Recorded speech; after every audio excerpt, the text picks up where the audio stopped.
제가 군대를 제대할 때가 80년대 후반이었습니다.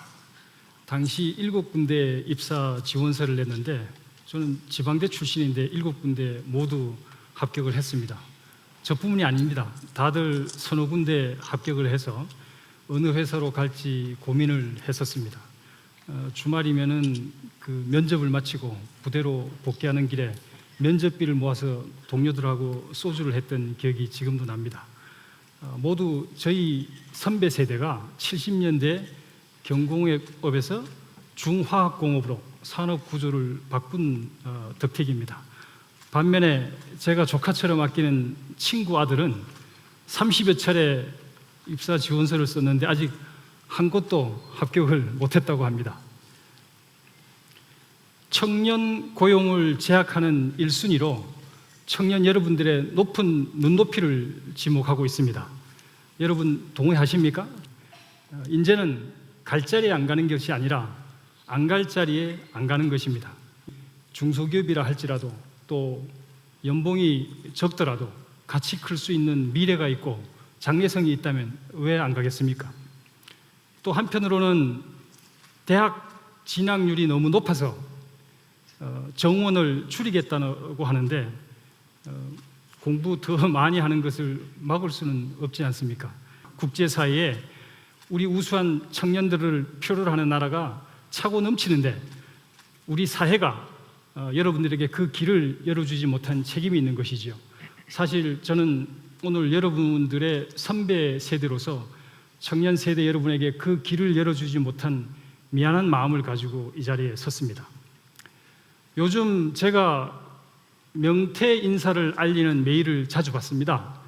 며칠 전에는 설계팀에서 30여 년 근무한 부장 한 분이 은퇴 후에 별도로 준비를 한 게 없어가지고 고향으로 내려가서 복분자를 재배하겠다고 했습니다. 지금 우리 사회에 700만 베이비 부머 은퇴 시대가 오고 있습니다. 이들이 30여 년간 몸에 익힌 기술들을 하루아침에 버리고 한 번도 해보지 않은 자영업이나 또 농사일에 뛰어들고 있습니다. 그것 외에는 달리 생계를 이어갈 마땅한 일자리가 없기 때문이지요. 지금 우리 경제는 10여 년 이상 저성장의 늪에 빠져 있습니다.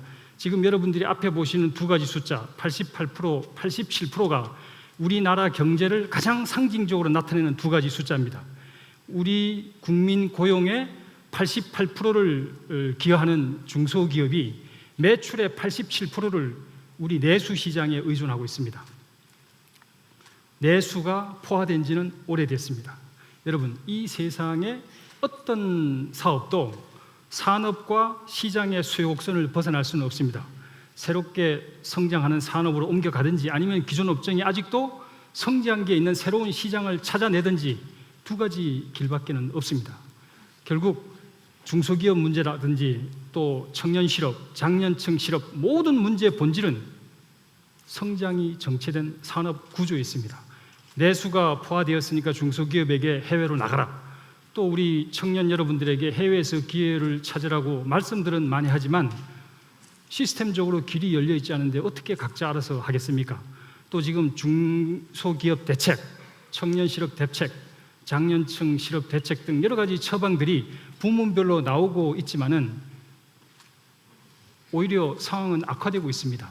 지금 우리가 살고 있는 이 사회가 고도로 진화된 사회이기 때문에 모든 것이 서로 연결되어 있어서 부문별 처방으로는 해결이 쉽지 않다는 것입니다. 여러분, 대한민국의 미래를 희망으로 바꿀 솔루션은 없겠습니까? 저는 이제 지구 반대편 아프리카 얘기를 잠시 하겠습니다. 아프리카도 우리나라하고 비슷한 시기에 대부분 독립을 했습니다.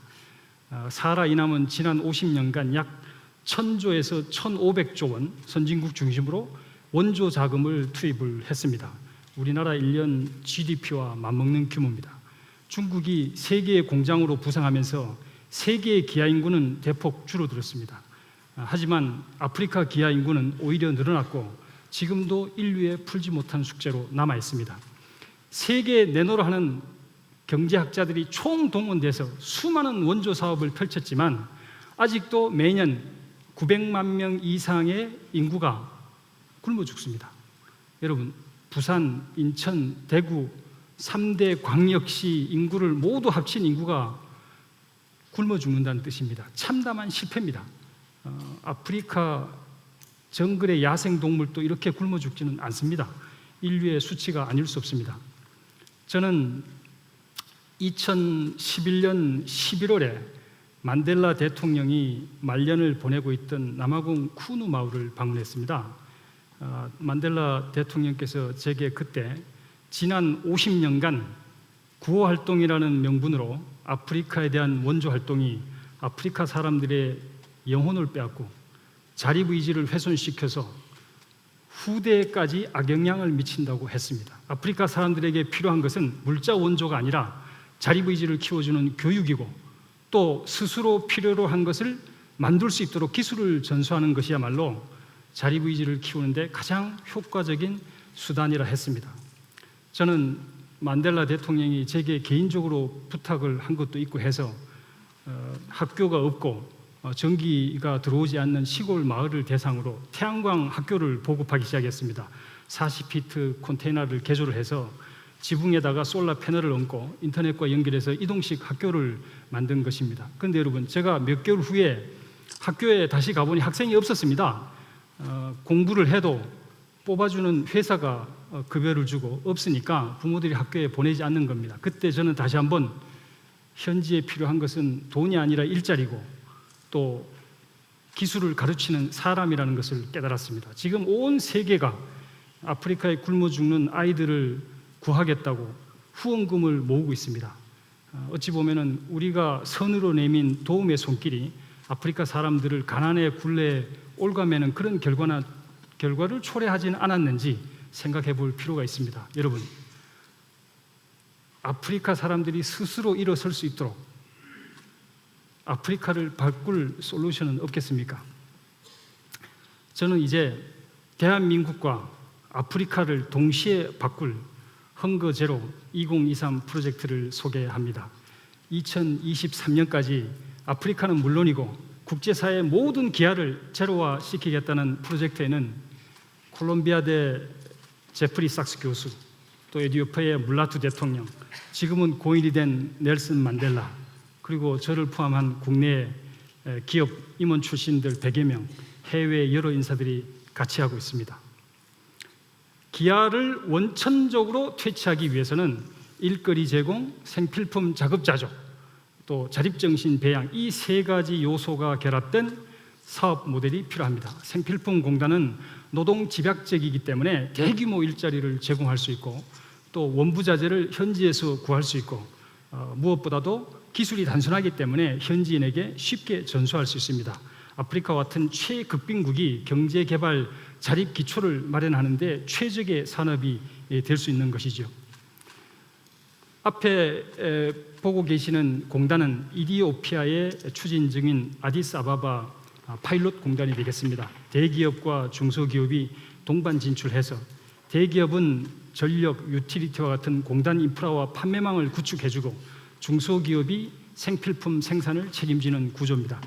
보시다시피 생필품은 수백 종에 이르기 때문에 우리나라 중소기업 수백 개가 동시에 나가야 된다는 뜻입니다. 또 현지에 숙련된 노동력이 부족하기 때문에 대규모 초기 생산 라인을 돌리려면 대규모의 기술 인력이 나가야 되고 또 현지인 관리자가 육성될 때까지는 현지인과 기술 인력 간의 교량 역할을 해줄 수 있는 대규모의 현장 관리자 인력이 투입이 돼야 되는 것이죠. 그래서 현지인들이 스스로 일어설 수 있을 때까지 손에 손잡고 같이 일으켜 세우는 그 역할을 하는 것입니다. 아프리카의 900만 아사 인구를 구제를 하려면 앞서 제가 말씀드린 3만 명 규모의 공단이 사하라 이남에만 30여 개가 조성이 돼야 됩니다. 그러면 초기 오퍼레이션 정상화를 위해서는 현지에서 뽑는 채용 인력의 최소한 30%, 약 30만 명의 우리 인력이 현지로 나가야 됩니다. 20만 명의 기술 인력, 10만 명의 현지 인력이 되는 것이죠. 여러분, 누가 현장 관리자 역할을 잘 수행할 수 있겠습니까? 바로 언어와 현지 적응력이 뛰어난 청년 여러분이라고 봅니다. 여러분들이 국내에서 1, 2개월 정도 기본적인 관리자 교육을 이수를 하게 되면 현지에서 훌륭하게 슈퍼바이저 역할을 할 수 있을 것이라 믿습니다. 또 이 세계에 우리나라 말고 어느 나라가 아프리카가 필요로 하는 모든 기술을 가지고 있고 열정과 헌신으로 현지에 나가서 현지인들에게 기술을 가르치고 전수할 수 있겠습니까? 또 어느 나라가 그런 기술 인력을 대규모로 여유 인력으로 보유하고 있겠습니까? 여러분의 아빠 세대인 베이비 부모 세대는 굶주리는 아프리카 사람들을 보고 열등하다 하지 않고 본인들의 어릴 적 기억을 먼저 떠올리는 사람들입니다. 제가 이분들한테 헝거 제로 프로젝트를 소개를 올리면 눈시울부터 먼저 적십니다. 그리고는 제일 먼저 아프리카로 달려가서 인생 2막을 아프리카를 위해서 걸겠다는 분들이 의외로 많습니다. 저도 강원도 산골에서 태어나서 지난 30년간 92개 나라를 다녀왔습니다. 세계에서 가장 못 사는 최극빈국부터 최선진국까지 20년간 해외 주재를 해봤습니다. 특히 저 사하라 이남 50개 나라 중에서 46개 나라를 다녀왔고 지금도 언젠가는 반드시 아프리카로 다시 돌아가서 아프리카 사람들을 위해서 무언가를 해야 되겠다는 각오를 가지고 있습니다. 그런데 여러분, 이 국제 경험이 부족한 아빠 세대의 기술은 청년 여러분들의 국제 감각과 현지 적응력과 잘 융합이 될 때만 현지에서 빛을 낼 수 있습니다. 결국 우리 청년들이 기술을 가진 아빠 세대와 손에 손을 잡고 힘을 합칠 때만 가능한 솔루션이라는 얘기입니다. 그러면 여러분, 이 기아제로 프로젝트가 아프리카와 생필품 공단으로만 끝나겠습니까? 아닙니다. 기아 퇴치를 명분으로 내건 공단 사업은 어찌 보면 현지 정부와 현지 국민으로부터 신뢰를 쌓는 마중물 투자고 선행 투자객입니다. 아프리카를 시발점으로 해서 중아시아, 동남아, 남미 개발도상국으로 나가서 각 국가의 경제 발전 단계에 맞는 생필품 공단이라든지 중화학 공단을 맞춤형 공단을 조성을 하고 기술을 전수해주면 그 나라의 경제 발전을 지원하는 형국이 됩니다. 그리하면 내수 시장에서 포화로 어려움을 겪고 있는 우리 중소기업 대부분 업종이 아직도 개발도상국에서는 성장기에 있기 때문에 중소기업이 다시 클 수 있는 기회가 열리는 것이고 또 10년, 15년 후에 미래 시장을 선점하는 계기가 됩니다. 또 공단이 조성되면 도시화로 이어지고 도시의 인구가 늘어나면서 전력이나 정보통신, 도시계획과 같은 사회 인프라 업그레이드 수요가 폭발적으로 늘어나게 됩니다. 여러분, 인프라 사업이라는 것은 지금 우리나라의 주력 산업이라 할 수 있는 조선, 반도체, 자동차, 핸드폰 이런 단품 제조업과는 비교가 되지 않을 정도로 어마어마한 시장 규모를 가지고 있습니다. 일례로 여러분들이 쓰고 있는 스마트폰 경우 전 세계적으로 3,000억 불이 조금 못 되는 시장이지만 세계에서 가장 낙후된 사하라 이남의 인프라 시장만 해도 3,000억 불이 훨씬 넘습니다. 그러면 여러분, 이 거대한 인프라 시장을 어떻게 우리가 테이크하겠습니까? 지금 우리가 이 인프라 시장의 고객은 현지 정부이기 때문에 현지 국민으로부터 여하의 신뢰를 확보하느냐가 가장 중요합니다. 어떻게 우리가 신뢰를 확보하겠습니까? 바로 대한민국이 뜨면 그 나라는 가난에서 벗어날 수 있다는 신화를 쓰는 것입니다.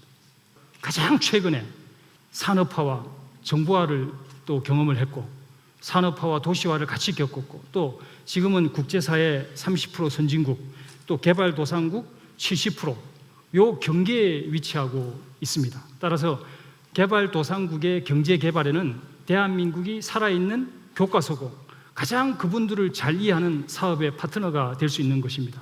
따라서 국제사회, 우리나라의 압축 성장을 따라오고 있는 150여 개국의 개발도상국으로 나가서 그분들에게 맞는 맞춤형 공단을 건설하고 기술을 전수해서 그 신용으로 개도국에서 급신장하고 있는 인프라 시장을 선점하는 것이야말로 이거야말로 우리나라 경제를 재도약시키는 새로운 산업 구조고 또 성장 엔진이고 청년 여러분의 미래가 되는 것입니다.